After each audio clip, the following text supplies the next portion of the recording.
감사합니다. 기도하고 시작하겠습니다. 살아계신 하나님, 좋으신 하나님, 이 시간 십자가에서 흘리신 예수님의 거룩한 보혈의 능력으로 사로잡아 주옵소서. 오직 예수님의 메시지, 예수님의 음성이, 예수님의 마음이 부어지게 하여 주옵소서. 예수님의 이름으로 기도드렸습니다. 아멘.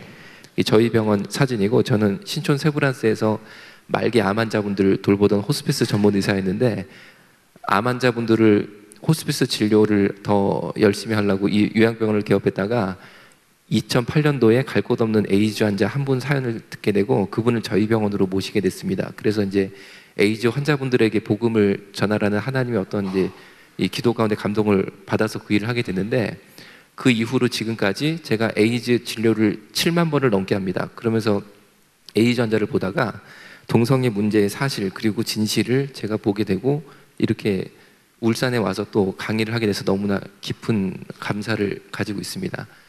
첫 번째 말씀드리고 싶은 게, 절대 동성애 성향은 선천적으로 가지고 태어날 수 없다는 것입니다. 동성애는 가지고 태어날 수 없습니다. 왜 그러냐면은 사람 몸 안에 있는 사람 유전자 염색체를 GWAS라는 방식으로 조사를 했는데, 저 방법으로 조사를 시작하면 단 한 개의 유전자도 피해 나가지 못합니다. 전수조사가 됩니다.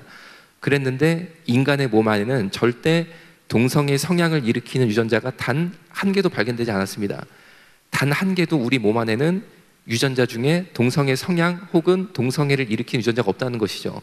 그렇기 때문에 동성애 성향은 선천적으로 가지고 태어날 수가 없습니다. 그러면은 동성애자가 어떻게 되느냐? 지금 보시는 홍석천 씨는 아마 우리나라의 가장 유명한 동성애자 중에 한 명이 될 것입니다. 그런데 이분도 동성애 성향을 가지고 태어났던 것이 아니고, 이분이 충남 청양이라는 한국의 알프스라고 불리우는 산 중턱에 있는 아주 청정지역 마을에서 태어났습니다. 우리가 매운 고추 좋아하시는 청양고추가 나는 지방이기도 합니다. 그런데 이 홍석천 씨가 초등학교 4학년, 즉 11살 됐을 때, 10살, 11살 정도 됐을 때죠. 그때 그 조그만 시골 마을에도 남자 동성애자가 살고 있었어요. 그래서 그 남자 동성애자가 홍석천 아이를 다락방으로 데리고 와서 소꿉놀이를 하자라고 했는데, 소꿉놀이를 한 게 아니라 성폭행을 했어요. 이 아이를 성폭행을 했는데, 당시에 홍석천 아이가 그 일을 당하고도 무슨 일인지를 몰랐어요.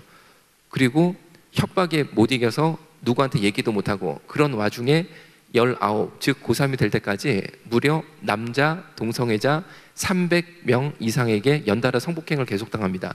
300번이 아니고 300명 이상이에요. 지금 이 내용은 제가 비밀스러운 내용을 밝혀낸 게 아니고, 홍석천 씨가 서울대 때 본인의 있었던 일을 강의한 것을 동아일보 기자가 기사로 낸 거예요. 누구나 인터넷 조금만 들어가면 다 오픈되어 있는 동아일보 기사를 그대로 보여드린 것 뿐입니다. 이렇게 어릴 때 남자 동성애자에게 성폭행 혹은 성추행을 당한 경우에 커서 동성애자가 될 수 있다고 그러고, 이것을 바로 정신의학에서는 각인화 이론이라고 말을 합니다.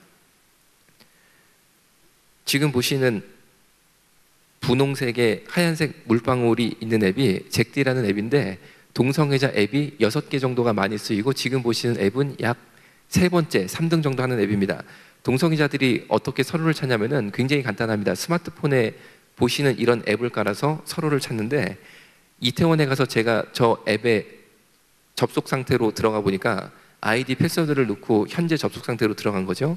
먼저 지도에 제 위치가 보시는 것처럼 빨간 점으로 찍힙니다. 그리고 반경 5km에 3등 정도 되는 동성애자 앱인 잭디에 현재 동시 접속 중인 동성애자가 400명이 뜹니다.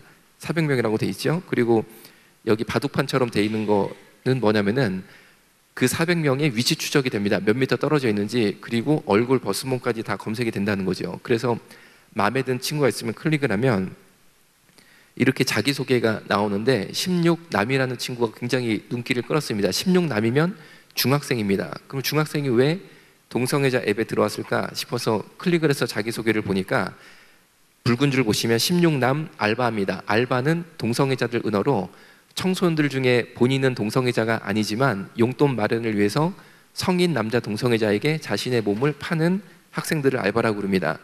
옆에 보시면 돈은 만나서 선불입니다라고 돼 있고, 맨 밑에 빨간 줄 보시면 학문은 많이 범해지지 않아서 쫄깃합니다라고 자기 학문 상태까지 권고를 하는 거죠. 그리고 여기 보시면 남색에 S라고 써 있는 게 딕소라는 앱인데, 저게 바로 동성애자 앱 중에 1등입니다. 우리로 치면 카카오톡, 카톡이라고 볼 수 있는 거죠. 그래서 저런 앱을 깔아놓고 마음에 이제 내가 이제 이 핸드폰을 열어서 옆에 있는 동성애자를 얼른 찾는 거예요. 그래서 그 옆에 있는 동성애자와 인근 어느 공중 화장실에서 만나서 성관계를 맺자라고 서로 카톡같이 주고받은 다음에 그런 행동을 하는 거죠. 한번 들어가 볼까요? 의외로 갑자기 들어가 봤는데 여기서 10m 이름 이 중에 한 분 계신 거죠, 이제. 그런데 이 앱하고 모양을 눈에 익혀두시는 거는 굉장히 저는 필요하다라고 꼭 말씀을 드려요. 왜 그러냐면은 저희 병원에 여자 에이즈 환자가 진료 의뢰서를 보내시면 여자가 에이즈에 걸렸으니까 혹시 율락 여성 혹은 성매매 업소 여성이 아닐까라고 제가 오해를 했는데 한 번도 성매매 업소 여성이 온 적은 없었어요. 그래서 어떻게 감염됐나 굉장히 궁금하잖아요. 그래서 제가 확인을 해보면은 거의 대부분이 남편한테 옮았어요. 거의 대부분이. 그리고 어쩌다가 자신의 남자친구, 애인이죠. 애인에게 에이즈가 옮은 경우였습니다. 매년 성소수자 단체가 주관하는 서울 퀴어 문화축제 현장 사진입니다. 말은 성소수자라고 소수라는 말을 쓰지만 보이는 것처럼 사람 수가 끝이 안 보이게 많이 모입니다. 절대 소수가 아니라는 거죠. 그럼 우리나라의 남성 동성애자만 어느 정도 수가 될 것이냐? 제 생각에는 60만 명 정도 된다라고 판단을 합니다. 그 이유가 있어요. 왜 그러냐면은 우리가 네이버를 쓰는 것처럼 남자 동성애자들은 이반시티라는 거를 써요. 거기서 검색도 하고 정보도 얻어요. 포털 사이트죠. 그런데 그 이반시티는 가입을 하려면 주민번호, 핸드폰 번호, 실명 다 본인 인증을 받고 들어가게 돼 있는데 20살 이하는 가입이 안 됩니다. 왜냐하면 그 안에 너무나 음란한 내용이 많기 때문에 청소년 유해 매체로 돼 있어서 20살 미만은 가입이 안 되는데 20살 이상의 본인의 실명 인증까지 한 커밍아웃을 각오한 동성애자 가입자만 몇 명이냐, 남자 동성애자만 현재 24만 명이 가입돼 있어요. 그러니까 20살 미만이랑 그리고 나 거기에 가입했다가 커밍아웃 되면 어떻게 해서 걱정이 돼서 가입 못하는 수가 잡하면은 약 60만 명 이상은 현재 남성 동성애자로 적극적으로 우리나라에 행위를 하고 살고 있겠다라고 생각이 들고 그 친구들이 다 군대를 가는 거예요. 그 60만 명이.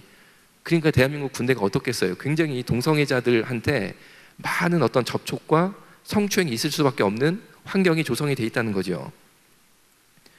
이런 식으로 퀴어 문화축제가 진행이 되는데 맨 앞열에 보면 남자들 옷을 벗겨놓고 저렇게 제단 위에 재물 올려놓은 것처럼 올려놓게 됩니다. 그 옆에 저 재물을 운반하는 제사장들이죠. 새까만 옷에 부츠까지 새까만 부츠를 신었는데 저 제사장들 패션만 놓고 보면 하나님 쪽인가요? 마귀 쪽인가요? 만물이 하나님 앞에 벌거벗은 것처럼 드러나는 거예요. 저 자리 한번 가보시면은 정말 저 자리는 이 시대의 가장 강력한 영적 전쟁의 현장임을 알 수 있습니다. 그리고 이번에 군영법 92조 6을 없애겠다라는 이것은 영적 전쟁이에요. 우리가 기독교인으로서 피 흘려 막아야 될 영적 전쟁인데 이 전쟁에 정말 이 울산 지역이 이렇게 뜨겁게 일어난 거에 대해서 정말 깊은 존경과 감사를 드립니다. 그러면 성소수자가 곧 남성 동성애자를 뜻하는 것이냐? 지금은 뉴스나 언론에 동성애자란 말은 다 없어졌습니다. 이게 인권 침해라는 거예요. 동성애자라고 말하면. 그래서 성소수자라는 단어로 다 바뀌었어요. 그래서 우리가 뉴스나 언론을 볼 때 성소수자라는 말이 있으면 동성애자를 뜻하는구나 라는 착각을 일으키는 나쁜 언어 계략에 휘말리고 있다는 거죠. 정신의학에서는 성소수자가 20가지 이상의 형태가 있다고 그러고 지금 보시는 이 20대 금발의 잘생긴 백인 남성은 어느 날 공공공원에서 야외 결혼식을 연다고 부모, 친구들에게 청첩장을 돌렸습니다. 그래서 부모님이 아들의 결혼식장에 와보니까 며느리로 사람이 들어온 게 아니고 보시는 이 개가 들어왔어요. 그래서 이 아들이 이 개한테 신부 면사포를 씌우고 서양 결혼식은 결혼식 마지막에 하이라이트로 신랑 신부가 실제로 키스를 하고 끝이 납니다. 보시는 것처럼 개하고 사람하고 혓바닥이 붙어 있지요. 내 아들이 이런다고 생각하면은 과연 이것을 사랑이고 인권이라고 여러분 받아들일 수 있으시겠어요? 절대 우리가 이 자연스럽게 받아들일 수 없는 거죠. 지금 보시는 이 결혼식을 올리고 있는 여성은 유럽의 유명한 여성 디자이너인데 고양이 남편이랑 사별한 이후에 개 남편이랑 재혼에 성공했다라고 뉴스에 난 겁니다. 독일이 마르틴 루터가 종교개혁을 단행한 기독교의 종주국이라고 볼 수 있습니다. 그런데 그 독일이 1969년도에 동성애에 대해서 문제 없다라고 사회적 합의를 이루었어요. 그 사회적 합의를 이루자마자 법의 형평성의 원리 때문에 다른 성소수자도 모두 문제 없다라고 순간 사회적 합의가 강제적으로 돼버렸어요. 그래서 1969년도에 동성애에 대해서 독일이 사회적 합의를 이루자마자 바로 그 해 1969년도에 독일법에 사람과 동물 간의 성관계도 문제 없다라는 실제로 독일법이 생겼다는 거죠. 지금 보시는 메카노필리아는 정신의학에서 말하는 기계성애자입니다.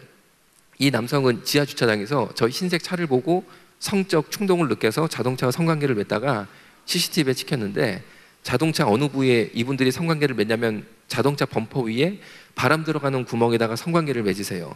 그런데 놀라운 건 이 차가 자기 차가 아니라 남의 차였다는 거죠.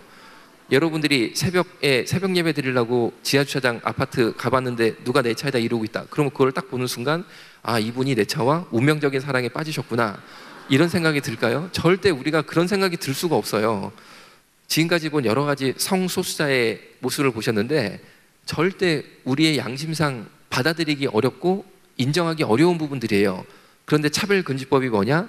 말은 좋습니다, 차별금지법. 그런데 절대 차별을 금지하는 법이 아니라는 거죠. 북한이 인민민주주의 공화국이라고 스스로 이름은 붙였지만 북한에 민주주의가 없잖아요. 그거랑 똑같은 원리예요. 우리나라는 현재 명예훼손 그리고 모욕죄가 있어서 동성애자가 모욕당한다든지 명예훼손을 당하면 처벌을 받게 돼 있어요. 그런데 차별금지법이 추가로 왜 필요하느냐? 모욕이나 명예훼손이 아닌 동성애에 대한 건전한 비판에 대해서 무조건 처벌하겠다는 동성애 반대자 처벌법이라는 거죠.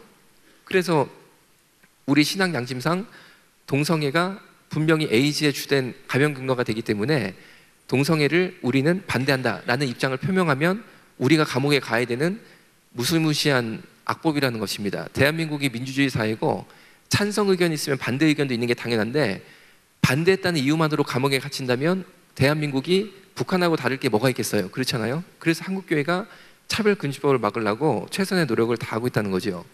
지금 보시는 이 케네스 피니언이라는 미국 백인 남성은 이 남성 때문에 미국에 수간 처벌법이 생겼습니다. 수간 처벌법이 동물이랑 성관계를 맺으면 처벌하는 법이죠.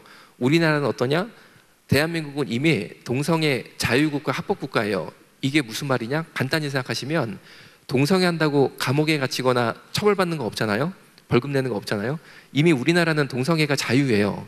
그리고 합법이고. 그런데 수간은 어떠냐? 대한민국은 수간 처벌법이 없습니다. 그래서 동물이랑 성관계를 해도 자유예요. 합법이에요. 그런데 미국은 동성애는 자유지만 동물이랑 성관계를 맺으면 이 남자 때문에 처벌받게 돼 있다는 거죠. 그럼 이 남자가 어떤 일을 했느냐?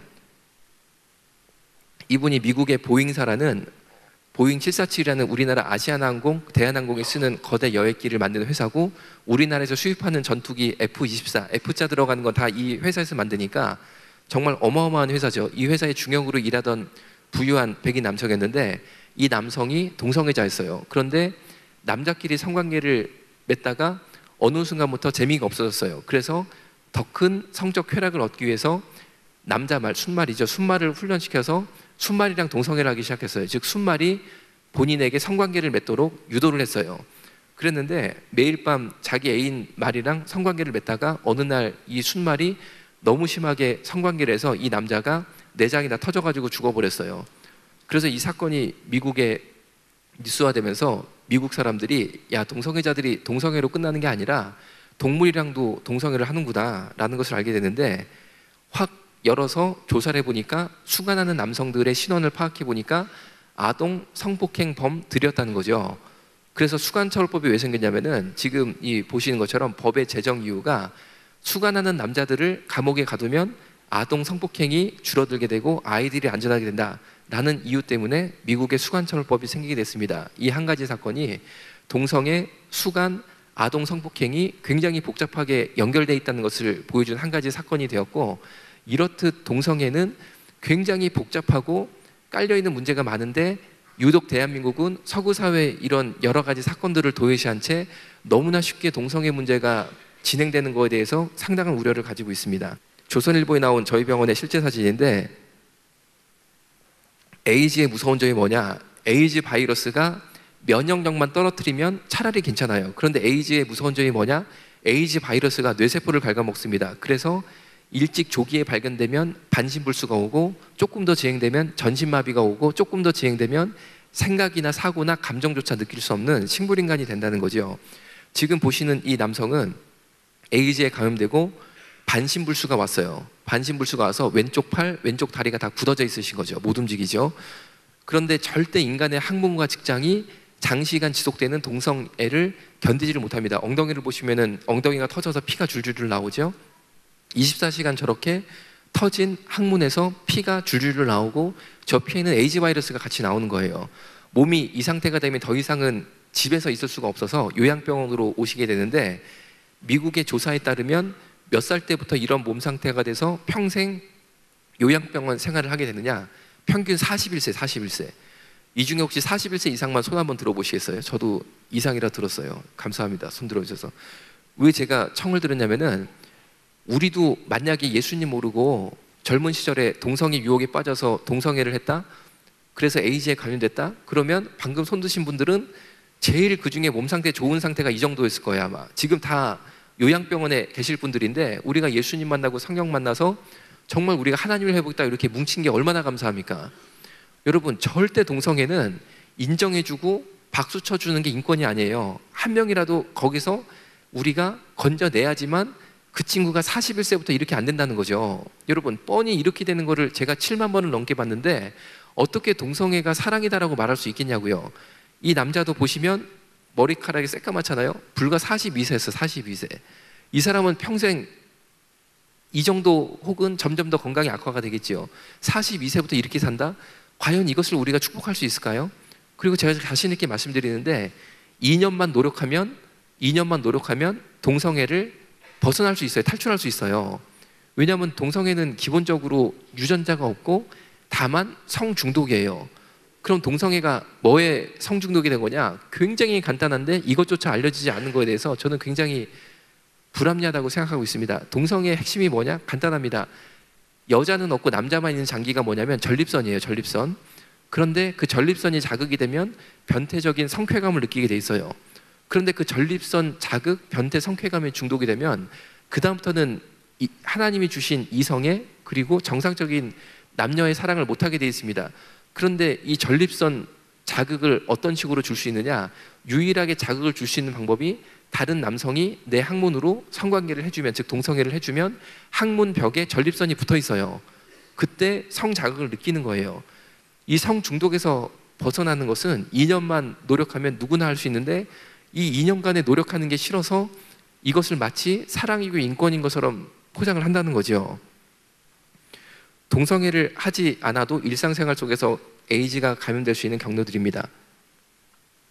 일회용 면도기는 당연하겠죠. 그래서 남성들 같은 경우에 공중 목욕탕에 떨어지는 일회용 면도기를 함부로 쓰면 안 된다는 거죠. 에이즈 환자가 쓴 거면 나도 에이즈 감염이 될 수 있다는 것이죠.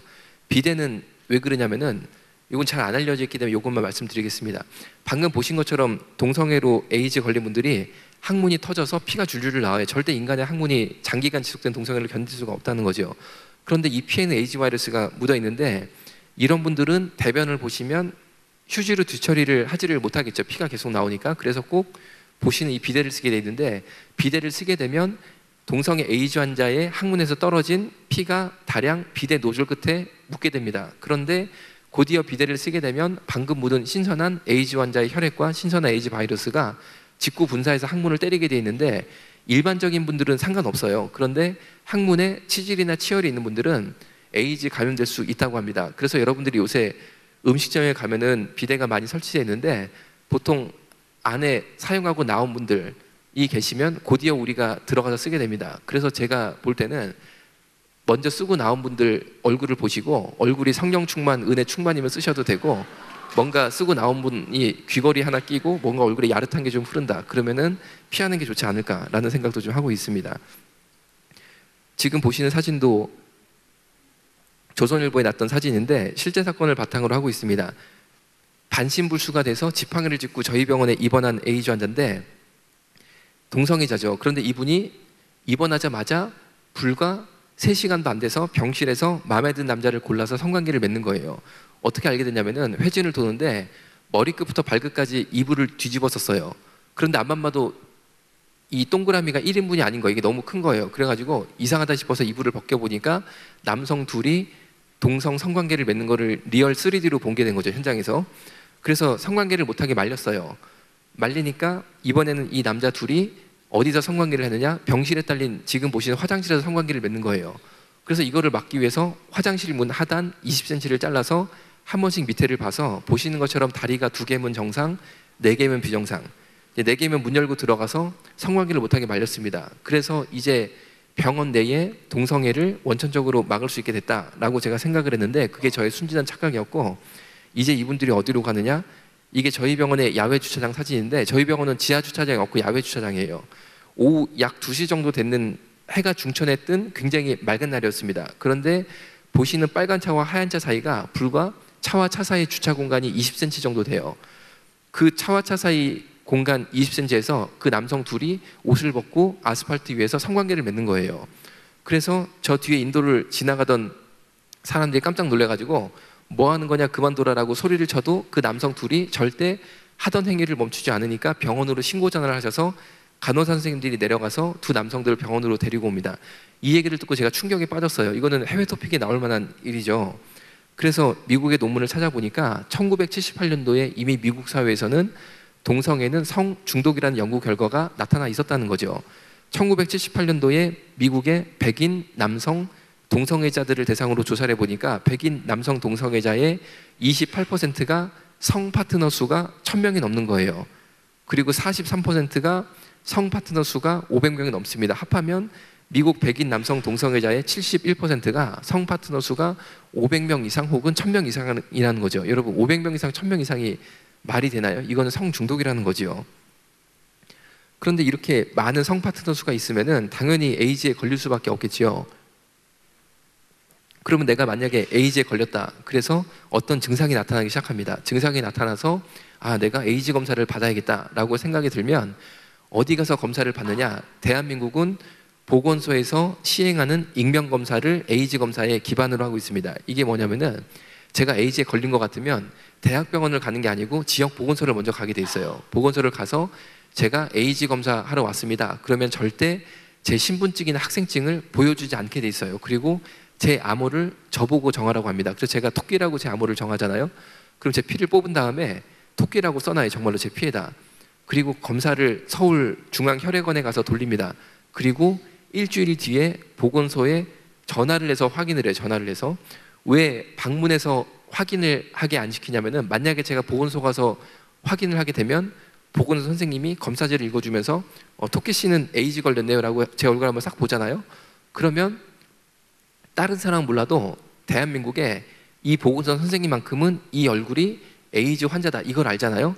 이런 사람이 대한민국에 한 명도 있으면 안 된다는 거예요. 이 사람이 에이즈 환자인 거는 아무도 알면 안 된다는 거예요. 그래서 전화로 확인을 해서 토끼 씨는 에이즈 걸렸네요 라고 답변을 드리면 그걸로 끝이에요. 그럼 어떻게 되느냐? 지금 보시는 네이버에 질문을 올린 한 남성의 사연이죠. 이 남성의 궁금증이 뭐냐면 내가 앞만 봐도 에이즈 걸린 것 같아서 보건소에 가서 에이즈 익명검사를 받으라고 하는데 내가 만약에 에이즈 익명검사상 에이즈 환자로 드러나면 보건소가 나를 창녀촌 못 가게 막는 거 아니냐. 이 남자는 매일 자기는 창녀촌을 가야 된다는 거예요. 그런데 만약에 내가 에이즈 환자로 판명이 되면 보건소에서 나를 창녀촌 못 가게 관리하는 거 아니냐. 이게 궁금증이었어요. 그러니까 답변이 뭡니까? 위에 빨간 줄 보시면 에이즈 환자가 어디 가서 무엇을 하던 국가가 이를 제재할 방법이 없고 당신이 에이즈 환자라는 거는 보건소 직원도 모르고 국가도 모르고 아무도 모르니까 하고 싶은 거 마음껏 하고 살라는 게 답변이었어요. 여러분 현재 대한민국의 동성애 에이즈 인권이 뭐냐면 동성애자들이 마음껏 성관계를 할 수 있는 인권을 뜻하지 이분들의 무차별 성관계로 에이즈에 감염될 우리 일반인들의 인권은 없는 거예요. 지금 군형법도 마찬가지예요. 동성애자들이 군대에 갔을 때 마음껏 성관계를 할 수 있는 권리를 열어주겠다는 거지 그분들의 성추행 그리고 그분들의 성적 접촉으로 인해서 피해를 당할 일반 학생들의 인권은 없는 거예요. 굉장히 이거는 불공평하다는 거죠.